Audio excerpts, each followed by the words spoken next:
Hello everyone, this is Jan and you are watching a new installment in my latest video series here on YouTube, how to get going in the Unreal Engine. Here we are. Let me put this in position. So the last couple of weeks I've moved away from programming for a bit because things got a little too hectic at work, and I've been digging into the Unreal Engine, a video game engine made by Epic that you can nowadays download for free. And as you can see,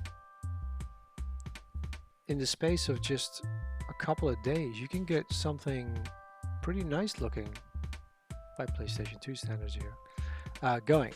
I've been having a lot of fun learning how to landscape using a Udemy course.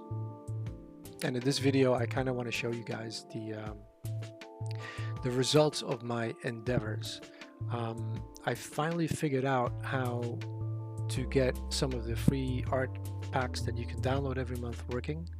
As you can see here with the cartoon shader water, I actually been playing around a little bit with the settings to get it, to make it just stand out just a little bit more from the default. And one of the things that I really enjoyed learning this week was how to, besides what you saw last week, sculpting this terrain, how to texture. It's really fun once you get all the different textures set up from the Quixel library, how quickly you can get something going that looks fairly realistic with some pretty high-res textures. And I'm not even going for the super high-res one, the 4K ones, but like to go from something like that, the grayscale you just saw, and then to get to experiment blending in wild grass, regular grass, cliff faces, rocks weathered or overgrown with fungus. Like it's been very relaxing after work, which is just what I wanted from continuing my learning journey in all these new software packages, but also just to kind of ease off the problem solving that I tend to do during the day.